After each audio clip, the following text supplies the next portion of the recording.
harusnya kan cuci tangan ya. Tapi kadang-kadang suka lupa melakukan aktivitas yang lain. Nyebar deh tuh virus-virus kemana-mana. Jadi gitu. mungkin sebenarnya bukan karena anaknya ya. Iya. Itu virusnya kesebar karena kitanya. Iya. Kira-kira kalau kunyit ya buat deh kali ya. Kalau pakai jahe 2 kali enggak tahu. Iya Ada sih, uji klinis ya. Jadi pakai ilmu kita sendiri aja kayak segini nih cukup gitu. Ilmu ngarang. Tapi kalau sembuh ya alhamdulillah gitu.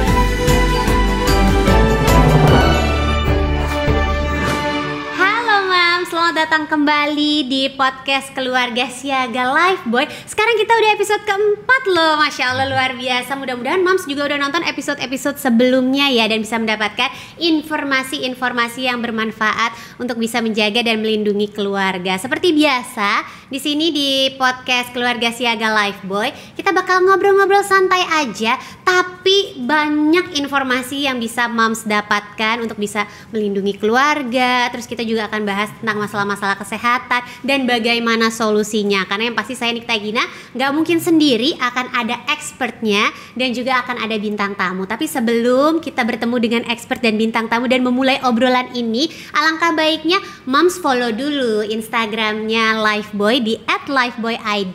Terus subscribe, nyalain loncengnya biar nanti kalau misalnya ada episode baru dari podcast Keluarga Siaga Lifeboy, Mom bisa tahu gitu. Oke, baik kalau gitu sekarang kita kenalan ya sama bintang tamu dan juga narasumber yang sudah hadir di sini. Pasti Moms kalau udah nonton episode sebelumnya udah pernah nih bertemu dengan beliau. Beliau ini adalah dokter anak, konsultan juga, ahli di bidang infeksi dan juga penyakit tropis. Langsung saja ini ada Profesor Dokter Hingki Hindra Irawan Satari, spesialis anak, konsultan, master tropical pediatrik. Aduh, saya kalau nyebutin gelar beliau sulit ya. Selamat datang Prof, selamat datang kembali.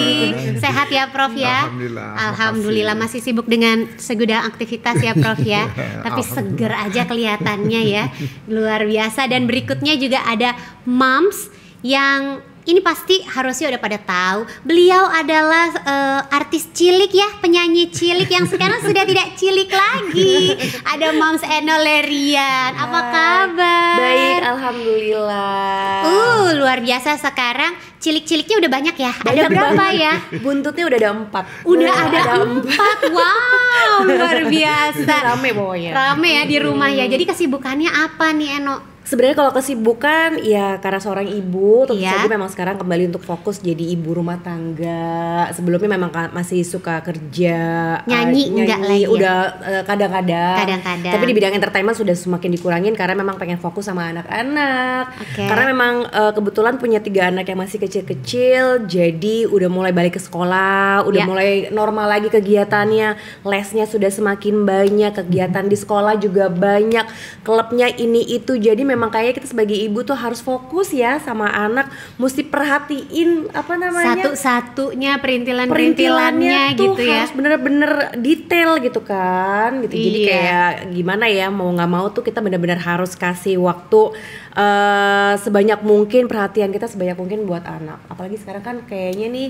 semenjak anak-anak mulai banyak aktivitas, terus kita lihat juga cuacanya kan lagi PHP banget gitu ya, PHP. pancaroba nih, mau hujan apa mau Banget. panas nih, tahu-tahu nggak jadi hujan atau Iya. tahu-tahu kayak kita curiga nih panas, taunya hujan. Nah gitu itu ya. dia, jadinya tuh kayak mulai gampang anak-anak tuh jadi kesehatannya, imunitasnya tuh jadi ibaratnya apa ya, naik turun gitu loh. Iya, Jadi mesti fokus benar. banget sama anak-anak. Iya, dan sekarang juga emang kayak lagi marak banget anak-anak yang nggak cuman anaknya Eno doang, anak aku juga gitu ya, karena kan juga masih bocah-bocah ya, masih kecil-kecil, dikit-dikit batuk, tahu-tahu pilek gitu ya kan, kayak Itu dia. baru juga kemarin kayak 2 minggu yang lalu baru sembuh, kok sekarang kayak batuk lagi, pilek lagi gitu. Bener ya nggak banget. sih? Ini anak-anak aku sebenarnya ada 3 anak dari hari Kamis kemarin. Iya. Ibaratnya baru sampai sekarang udah mau seminggu. 3-tiganya selang-seling nih dok. Jadi demam, habis kayak gitu yang satu demamnya udah reda, yang kedua demam juga, tiba-tiba yang ketiga juga ikutan demam. Atau mungkin karena banyak anak kali ya. Jadi kayak gampang kena gitu ya. Anak saya Sebenarnya juga cuma 2 sih, tapi sama kok gitu juga ya kalau satu kena itu ibarat kata kayaknya nggak adil kalau nggak kena dua-duanya. Jadi biar adil aja, jadi semuanya kena. Semuanya kena gitu. Tapi pas banget kan di sini ada Prof Hingki. Kebetulan Prof Hingki juga spesialis anak gitu ya. Jadi apa benar Prof? Kalau sekarang nih lagi banyak banget kasus batuk pilek. Jadi ya rasanya kayak nyaru nih Prof. Ini COVID atau ini flu gitu. Kayak semenjak ada pandemi COVID-19 kayak flu tuh tahu-tahu kayak hilang dari muka bumi ini gitu. Bener gak sih Prof? Betul. Jadi kita perhatikan selama 3 tahun terakhir ini COVID mendominasi penyakit di seluruh dunia ya, sejagat. Virusnya kita udah kenal, SARS-CoV-2. Gejalanya juga sama kayak flu ya, batuk, pilek yang fatal karena sesak ya. Nah, jadi perilaku juga dari virus ini kita perhatikan, dia itu bermultiplikasi, berkembang biaknya sangat pesat, sangat cepat, sehingga kita dalam beberapa bulan aja udah mengalami pandemi. Artinya di seluruh dunia mengalami gelombang dari virus ini, dan virus ini akhirnya mendominasi, mengalahkan populasinya, bukan memusnahkan, jadi menekan populasi virus-virus, bakteri dan sumber infeksi lain. Jadi pada waktu kita pandemi ini yang kita rasakan kalau ada batuk pilek yang harus kita pikirkan ini COVID. Iya. Tapi ternyata kita lihat juga perangainya, dia memang bermultiplikasi, dia bermutasi. Mutasi itu sifat alamiah juga dari virus karena dia makhluk hidup, dia ingin bertahan hidup. Kalau mendapatkan rintangan dia berubah. Nah, berubah itu bisa jadi lebih ganas ya, waktu Delta ya. Jadi banyak sampai antri oksigen, antri ICU, antri cari tempat perawatan, antri ke tempat peristirahatan terakhir ya, serem banget kan. Tapi juga dia kemudian berubah menjadi lebih ringan. Yang kita sebutkan pada keadaan Omikron ya, dan yang ininya gejalanya kayak flu, dan kemudian dia melemah gitu, dan kayaknya mereda. Nah, kalau udah mereda dan mungkin sirkulasinya juga sudah menjadi tidak dominan, maka muncul si virus-virus yang dahulu. Sebetulnya bukan virus yang baru ya, virus yang dulu. Jadi keluar lagi. Mereka beraktif, bergerak untuk menyerang ya terutama anak-anak karena mereka sistem imunnya memang relatif rendah.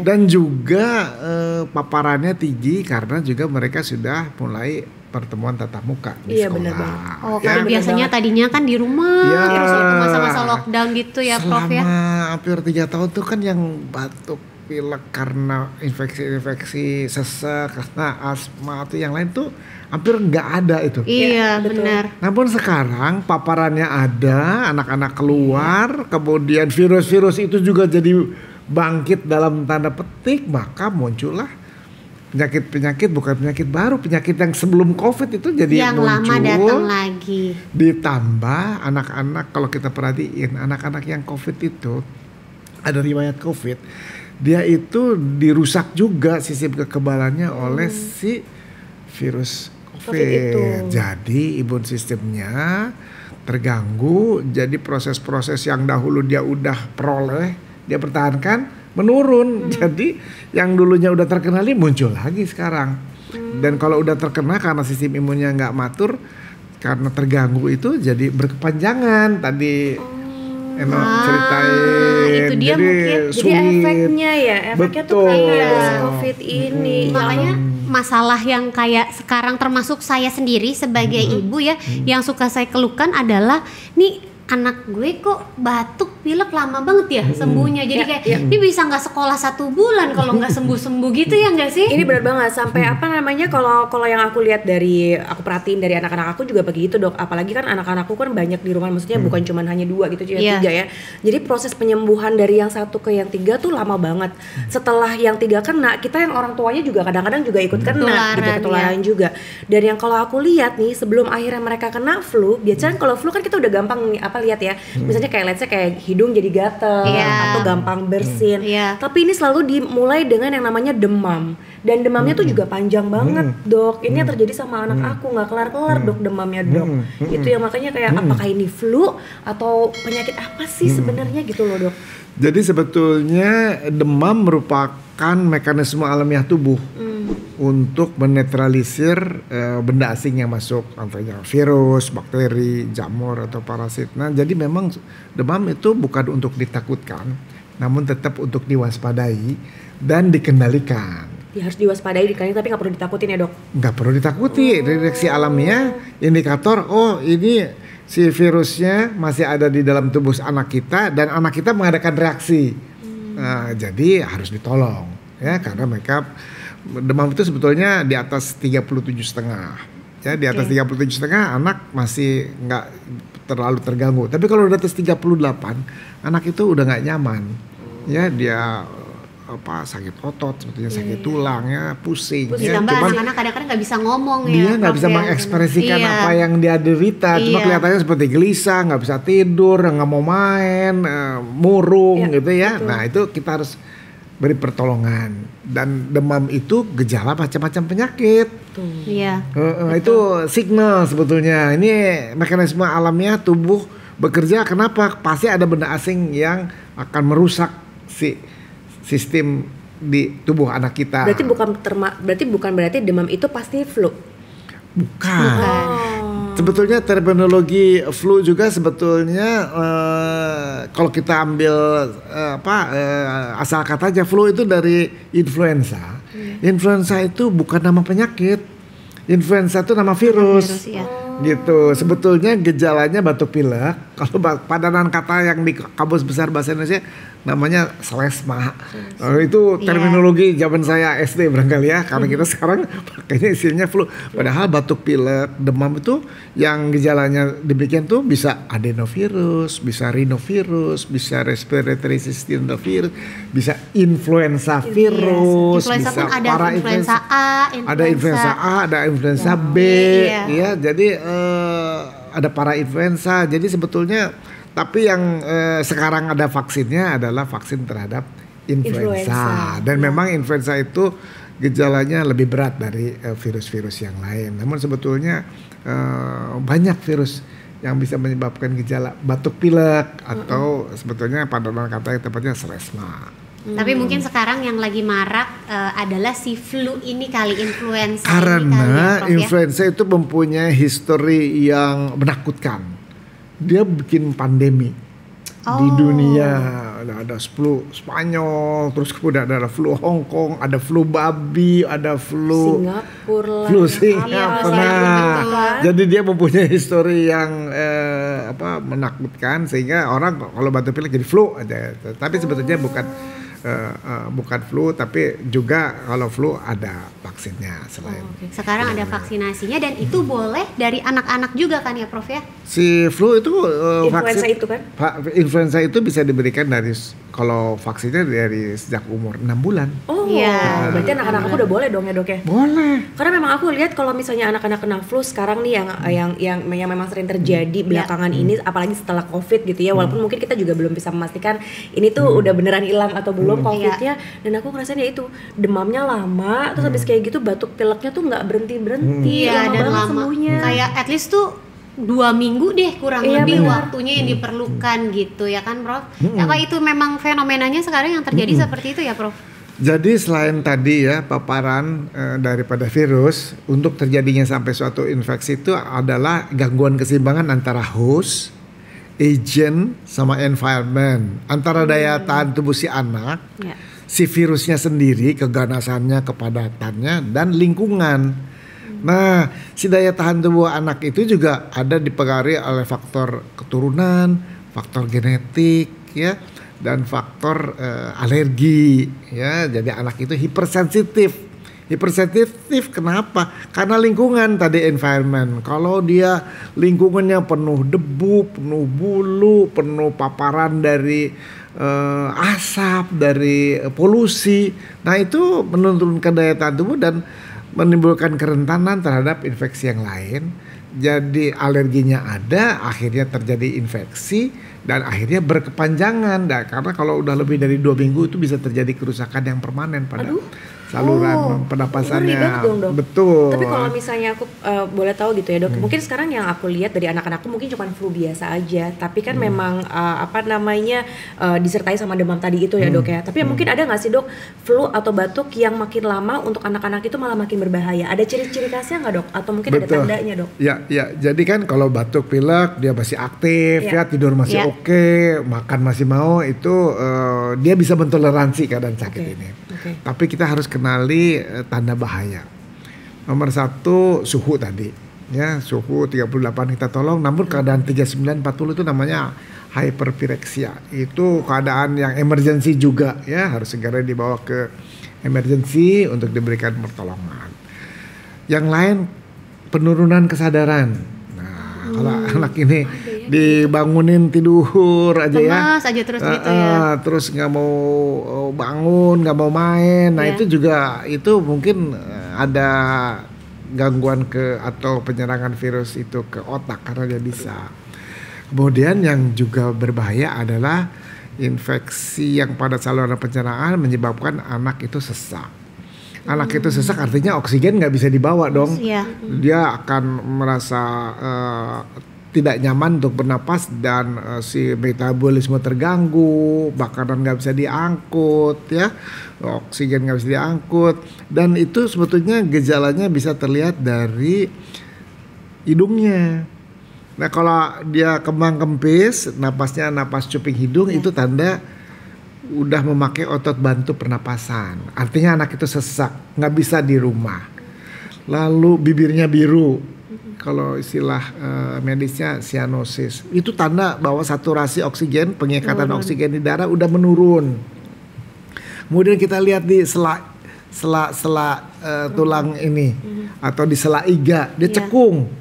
Nah itu juga otot pernapasan ditambah, harus digunakan karena otot pernapasan yang biasa udah nggak mampu membawa oksigen. Kemudian ada cekungan di ulu hati. Nah itu juga tanda dia sesak, dia butuh pertolongan, dia butuh oksigen, dia butuh dibawa untuk diberikan pertolongan secara darurat. Atau napasnya pakai perut, naik turun, nah itu sesak dia. Itu tanda bahaya, itu nggak boleh ditunda, nggak boleh ditunggu besok aja. Harus langsung ke dokter, kalau udah tutup ya bawa ke emergency. Itu tanda bahaya. Apalagi kalau dia muntah setiap makan, muntah setiap minum. Diare yang berkepanjangan. Nah itu ciri-cirinya ya kekurangan cairan, dingin kaki tangannya. Itu juga harus dibawa ke dokter, harus dibawa ke emergency untuk diberikan pertolongan, diberikan infus, ya, atau kejang tadi, ya. Dengan anak-anak dengan demam itu dari riwayat keluarga kejang, dia bisa kejang juga. Jadi itu juga kejang demam berarti kejang demam. Jadi itu juga harus dibawa ke rumah sakit kalau mengalami kejang, dan harus diberikan pertolongan dan juga harus dikasih obat. Jadi kenali tanda-tanda bahaya oleh orang tua. Jangan dipertahankan di rumah, harus dibawa ke fasilitas pelayanan kesehatan. Nah, seperti itu. Jadi Moms, kalau misalnya ada tanda-tanda bahaya seperti yang tadi disampaikan sama Prof. Hingki, mungkin bisa segera langsung dibawa ke pelayanan medis gitu ya, ke rumah sakit, ke emergensi gitu. Bahkan sesimpel belum sampai ke tanda-tanda bahaya aja, kadang-kadang anak-anak kita tuh kalau misalnya badannya udah mulai nggak enak, biasanya saya suka memperhatikan tuh kayak kalau anak saya ini kayaknya mau sakit nih, mau nggak enak badan, kayak makannya udah mulai berkurang, ya kan, nafsu makan menurun gitu, udah mulai kayak cranky kayak serba salah gitu, biasanya itu juga bisa jadi kayak tanda-tanda kalau wah kayaknya mau sakit nih, mau nggak enak badan gitu ya. Jadi memang anak itu tidak bisa menyembunyikan ekspresinya. Kalau dewasa kan yang sehat aja bisa jadi memperlihatkan ekspresi sakit ya kan. Tapi kalau anak tuh kelihatan dia natural banget, dia kalau sakit kelihatan mukanya sakit. Kita udah apal ya tiap hari, tadi Eno udah jadi ibu rumah tangga, lihat anak kita 24 jam udah tahu ini kalau ini atau kita juga ngeliat ini anak kita nggak beres nih, anak kita beres harus meminta pertolongan, bawa ke dokter atau tanda bahaya, nggak boleh menunda, langsung bawa. Jadi anak itu memang dari penampilannya, makanya anak itu harus diperiksa tuh karena dari penampilan aja udah kelihatan ya. Udah kelihatan. Dan sebelum nanya sama Eno nih kan, Eno anaknya banyak, bagaimana cara menangani kalau tiba-tiba anaknya batuk pilek? Mungkin mau tanya dulu sama Prof, mungkin banyak moms juga di luaran sana yang kayak saya tuh misalnya nih anak saya kan biasanya kalau sebelum batuk pilek kayak zaman sekarang tuh diawali sama demam. Saya harus kasih obat itu pas anak saya suhu berapa sih gitu? Iya, jadi anak itu suhu normalnya itu antara 36,5 sampai 37,5. Iya, sampai 37,5 ya. Dan suhunya tuh nggak manteng, tuh 36,5 gitu atau 37 gitu, enggak. Dia juga ada di urnalnya. Dia suhu terendah itu jam 5 subuh sama jam 5 sore.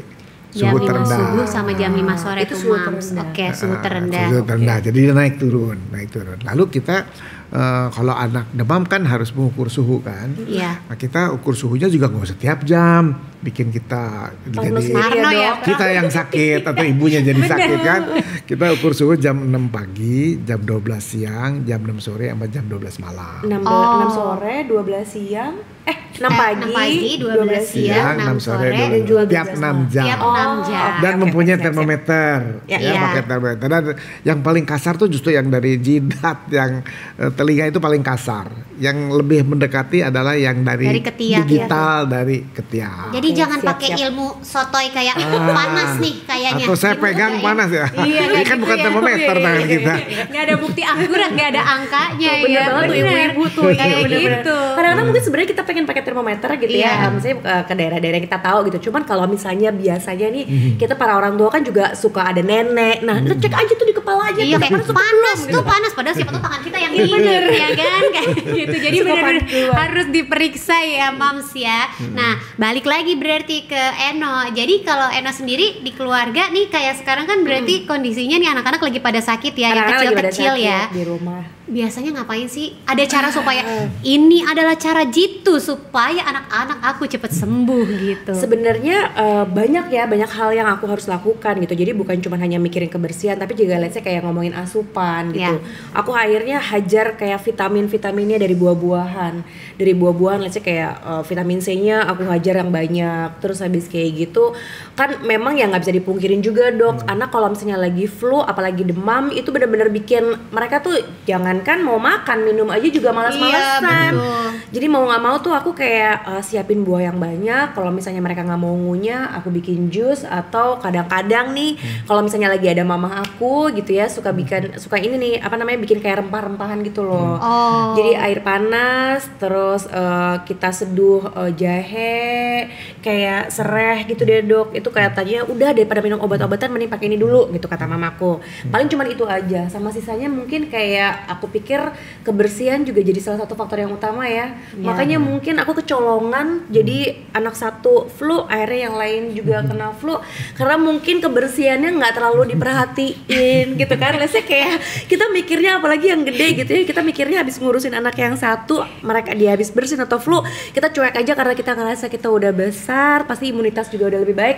Lupa langsung ngurusin anak yang kedua, ada yang kecil, ada bakteri tuh ya nempel sama virus di tangan kita, suka lupa sendiri. Iya, kadang-kadang tuh ibu-ibu tuh suka lupanya tuh, termasuk aku pribadi juga. Misalnya kayak bantuin anak aku buang ingus nih, yang pertama ya kan, harusnya kan cuci tangan ya, tapi kadang-kadang suka lupa melakukan aktivitas yang lain, nyebar deh tuh virus-virus kemana-mana. Jadi gitu. mungkin sebenarnya bukan karena anaknya ya, itu virusnya kesebar karena kitanya lupa. Iya, makanya jadi itu hal yang paling simpel menurut aku ya, bahwa kayak cuci tangan. Kenapa diingetin terus tentang si cuci tangan ini?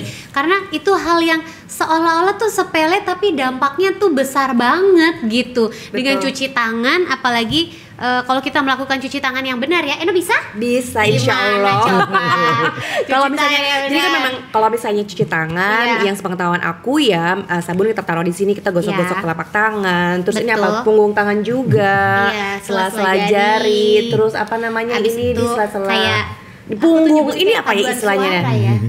Iya. Ada suara begini. Iya, ujung-ujung jari ya. Ujung-ujung jari dan juga pergelangan juga. Sama jempol juga. Betul. Itu sih. Itu harusnya kayak sedari kecil sudah dikasih tahu ke anak-anak juga ya, Prof ya, bahwa cuci tangan jangan hanya sekedar kecek kelar gitu.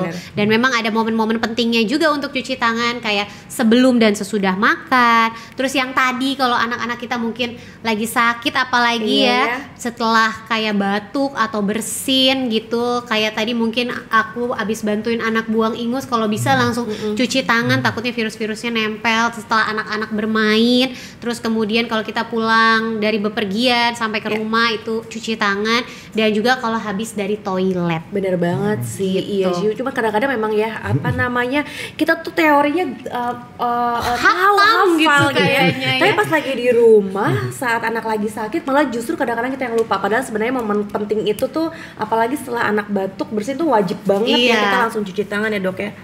Iya, betul. Dan kalau misalnya tadi kan aku sempat notice tuh dari Eno bilang bahwa kayak aku biasanya anak-anak aku tuh kalau ada mama suka dibikinin kayak rempah-rempah. Atau mungkin banyak juga moms di luar sana yang ngasih anaknya tuh madu gitu ya Prof, ditambah lagi dengan beredarnya kabar obat-obatan sirup menyebabkan efek samping gagal ginjal akut. Makinlah panik ya bunda-bunda ini ya. Aku sebenarnya ada pengalaman gak enak banget nih dok. Ini terjadi beberapa hari yang lalu lah gitu ya. Jadi aku tuh tipikal yang dari dulu memang mengajarkan untuk kalau misalnya anak demam, dokternya anak aku dulu sempat bilang gitu ya Prof, untuk yang jangan langsung buru-buru kasih obat demam gitu kan, takutnya memang ya itu tadi ada virus yang memang menyerang imunitas tubuh dulu gitu kan. Aku nggak pernah kasih, tapi sampai akhirnya 2 tahun yang lalu pas lagi COVID juga lagi tinggi-tingginya, aku tuh nggak langsung kasih obat demam buat anak aku sampai 3 hari. Nggak taunya kecolongan, nggak taunya anak aku DBD nih dok. Nah gara-gara kejadian itu aku agak trauma dong. Jadi sekarang begitu anak demam dikit, aku harus nyiapin obat supaya aku nggak mau nih kejadian yang kemarin kecolongan DBD itu kejadian lagi gitu kan. Makanya kemarin tuh aku kasih obat lah buat anak aku, obat sirup nih buat dua-duanya. Nggak taunya jam 8 pagi aku kasih obat gitu ya, tiba-tiba jam 12 siang ada berita, memang sih dari berita yang mengatakan bahwa sirup itu nggak boleh digunakan. Panik dong. Shock dong. Iya, Ya Allah ya Robi. Itu tuh bener-bener ibaratnya jantung langsung jatuh dok. Karena anak lagi sakit kan gitu loh. Tapi itu mesti gimana dok sebenarnya sebagai orang tua seperti aku gitu loh dok. Apakah apakah tetap harus memberikan obat, atau ya udah deh kalau gitu nggak usah percaya obat yang ada di pasaran sekarang, kita pakai apa namanya rempah-rempah aja, herbal-herbal aja gitu ya. Herbal-herbal itu gimana gitu, rempah-rempah. Jadi kita memang mengenal ya obat tradisional atau herbal, apapun dari orang tua kita, dari nenek moyang, dari leluhur. Kita tentu saja dapat memberikan sepanjang anak kita juga mau menerima gitu, ya kan, dan tidak terlihat dampaknya, ya nggak jadi alergi, nggak jadi muntah, nggak jadi diare, ya, jadi artinya sepanjang itu tidak menimbulkan efek yang negatif, boleh aja kita berikannya dengan harapan dia memberikan manfaat. Tapi pengobatan secara medis jangan ditinggalkan, maksud saya jangan diandalkan, ya, karena memang obat-obat medis kan ada uji kliniknya, ada clinical trialnya, ada pada binatang dulu, pada hewan percobaan, baru pada manusia, fase 1 puluhan orang, fase 2 ratusan orang, fase 3 ribuan orang. Nah, jadi tetap kita pakai yang sudah dikenal, yang sudah lazim berbasis bukti tentunya. Jadi memang pada waktu kemarin terjadi malapetaka lah ya sebetulnya ya. Semua tidak mengharapkan, tapi ternyata ada produk yang di kasus yang karena memakai zat yang berbahaya melebihi ambang. Ya. Jadi itu bisa menimbulkan keadaan yang mendadak dan berbahaya, bahkan berakibat fatal. Itu dilaporkan tadinya dari beberapa negara di luar Indonesia, tapi kemudian di Indonesia juga terjadi kejadian. Nah, yang mengatur regulasi pengawasan itu adalah Badan POM kalau di negara kita. Kalau di Amerika FDA. Di negara lain juga ada, di Eropa juga ada semua. Nah, kemudian diamati karena ada laporan-laporan kita. Oh, ternyata ada kandungan zat tertentu pada obat sirup. Nah, karena itu direview lah si obat-obat tersebut. Ternyata ada ribuan items. Nah, Badan POM tentunya perlu waktu. Karena itu dibuat berita reguler, ya, berkala mengenai daftar sirup-sirup yang sementara kemarin di hold sampai akhirnya keluarlah listnya secara bertahap.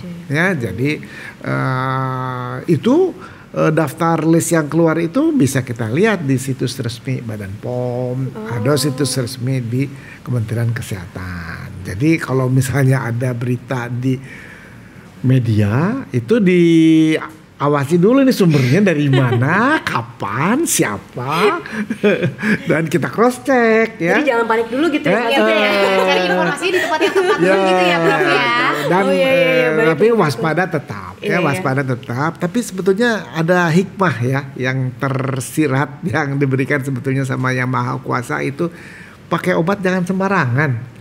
Betul sih, jangan. Iya, obat itu memang zat kimia, dia ada kandungan zat yang khasiatnya dengan dosis tertentu, interval berapa, indikasi apa. Nah, dia memang bermanfaat kalau diberikan atas indikasi.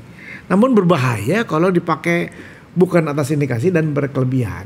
Nah, jadi kita sepanjang ingin membeli obat, jadi kita tahu proses membuat obat itu tidak sederhana.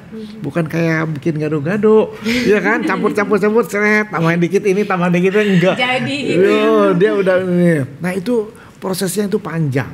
Mereka juga selain telah melakukan uji, itu disimpan di tempat tertentu yang aman dan didistribusikan melalui rantai produksi yang terdaftar dan terkendali. Nah, jadi kalau kita beli obat jangan hanya nomor satu cari yang paling murah. Yang kedua beli obat yang jelas, apoteknya jelas, rumah sakitnya jelas, dokter yang merekomendasikannya jelas gitu kan. Kalau batuk pilek kan nggak berobatnya ke dokter bedah tulang gitu kan. Jadi atau kita ini juga ya lihat hoax ini ya. Yang media itu ya, yang berbicara tentang penyakit infeksi tapi orang yang nggak pernah ngobatin infeksi misalnya gitu kan.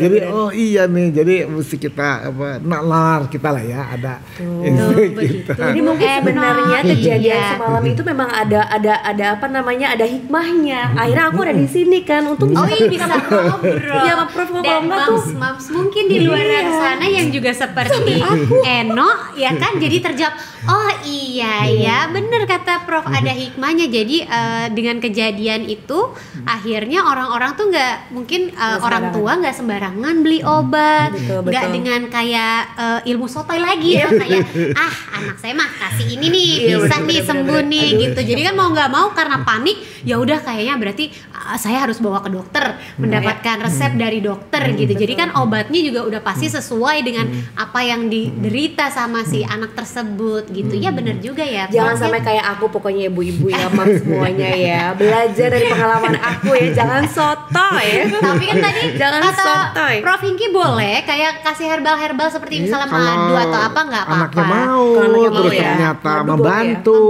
Ya, paling kan ngobatin yang ngasih herbalnya juga kan. Jadi lebih tenang. Benar sih. Tapi lagi-lagi sih nggak tahu Bu. Oh ya benar. Asalnya marah. Kira-kira kalau kunyit ya buat deh kali ya. Kalau pakai jahe 2 kali nggak tahu. Ada uji klinis ya. Jadi pakai ilmu kita sendiri aja kayak segini nih cukup gitu. Ilmu ngarang. Tapi kalau sembuh ya alhamdulillah gitu. Ya pokoknya mudah-mudahan Moms bisa mendapatkan informasi. Jadi kalau misalnya anaknya lagi batuk, pilek gitu ya, terserang flu, memang karena sekarang juga kondisinya seperti tadi yang Prof Hingki bilang bahwa si virus COVID-19 mungkin sedang melemah, akhirnya virus-virus yang lama bermunculan kembali, bukan sebagai virus yang baru. Mungkin kali kalau di antara pergaulan antar virus kayak sob lu keluar lagi deh, mau istirahat sejenak nih, asik gitu kali ya. Jadi bukan kasus-kasus yang baru. Yang penting kuncinya adalah Moms jangan panik. Kalau memang memerlukan bantuan dokter dan sebagainya, langsung ke pusat-pusat kesehatan gitu ya Prof. Perhatikan kalau ada tanda-tanda bahaya, dan juga jangan sotoy kalau mau ngasih pengobatan. Gitu. Bener gak sih? Betul banget. Betul dong. Merasa tersindir. Iya dong, biar bisa mewujudkan keluarga Siaga Lifeboy bersama kita kuat, wujudkan keluarga Indonesia sehat gitu. Terima kasih banyak loh Prof Hingki, terima kasih banyak Ibu Eno. Sama-sama. Semoga anak-anaknya cepat sembuh ya. Amin, insya Allah. Pimpong-pimpongan gitu sakitnya ya. Mudah-mudahan sehat semua. Amin. Tapi mungkin ada yang mau disampaikan nih Prof terakhir. Baiklah, jadi kita udah melewati masa sulit dengan COVID ini ya. Tapi meskipun mereda, yang lain masih menunggu, antri tadi ya, siap menyerang kita kalau lengah. Jadi meskipun pandemi ini mereda, tapi kita nggak boleh lengah. Kebiasaan baik yang udah kita terapkan selama hampir 3 tahun ini pertahankan, tingkatkan. Jangan nganggap enteng ya, jangan menganggap bahwa penyakit pada anak jadi karena pada anak jadi lebih ringan, tidak. Jadi jangan berobat sembarangan ya, atas indikasi, beli di tempat yang semestinya ya, datang ke dokter bila mengalami atau mengenal tanda bahaya ya, dan perhatikan keluhan anak kita. Karena dari wajahnya aja kita lihat, oh dia nggak beres nih, ya. Dan kalau patokan saya sih kalau dia udah main, udah tidurnya oke, makannya mau, itu indikator sehat. Ya. Indikator sehat, iya benar ya, karena mencegah jauh lebih baik daripada mengobati gitu. Jadi dipantau terus anak-anaknya. Baiklah, kalau Eno ada yang mau ditambahin? Aduh, kalau aku sebenarnya nggak mungkin banyak menambahkan ya. Ini sebenarnya hampir sama lah seperti Profesor Hingki gitu ya. Tapi kalau mungkin aku sebagai seorang ibu gitu ya, berbekal dengan pengalaman aku tadi gitu, mungkin kita sebagai seorang ibu juga jangan pernah mau menutup diri. Tetap keadaannya seperti tadi Prof juga sampaikan bahwa ternyata virusnya sekarang kan semakin berkembang dan mungkin masih banyak lagi yang lain yang bermunculan. Jadi memang kita harus aware, sama harus buka mata juga, sama harus banyak melihat keadaan juga, dan jangan menutup diri gitu ya. Harus banyak tahu juga, cari tahu itu aja sih, supaya bukan cuma hanya anak-anak yang sehat, kita juga harus sehat juga. Nah, gitu. itu dia, ibaratnya kayak virus-virus aja mengupdate diri. Masa kita nggak update diri, ya kan? Gitu. Oke, baik, terima kasih buat Mam semua yang sudah menyaksikan podcast Keluarga Siaga Lifeboy ini. Jangan lupa loh, aku berkali-kali mengingatkan untuk like, comment, subscribe, ya kan, nyalain loncengnya, share tentang podcast ini ke teman-teman semuanya supaya bisa mendapatkan informasi yang bermanfaat. Bahkan nanti Mam sebagai subscriber yang beruntung itu bisa mendapatkan hadiah, bisa mendapatkan produk Lifeboy selama 1 tahun. Wow, lumayan kan? Itu ngirit banget loh, aku aja mau. Ya. Pokoknya jangan lupa juga, tadi seperti yang kita juga bahas ya, bahwa tadi Prof Hingki kan bilang bahwa kalau misalnya mau membeli obat-obatan, apalagi yang berhubungan sama anak-anak, belilah di tempat yang benar. Dan selain itu, kalau juga moms nih punya pertanyaan seputar masalah kesehatan anak dan juga keluarga, mungkin ada yang di keluarganya anak-anaknya lagi batuk, pilek gitu ya, terus bingung mau milih obat, silakan bisa langsung konsultasi gratis dengan dokter di aplikasi Halodoc. Jadi jangan lupa di-download dulu Halodocnya. Selain itu juga Mam beli ini body washnya Lifeboy yang ada tulisan gratis konsultasi dokter Halodoc. Di bagian belakangnya Mams bisa lihat cara-caranya, bagaimana cara konsultasi. Jangan lupa pakai kode juga, kodenya adalah Lifeboy Halodoc. Oke, baik kalau gitu saya Nikta Gina pamit, sampai ketemu lagi di podcast Keluarga Siaga Lifeboy berikutnya. Sampai jumpa.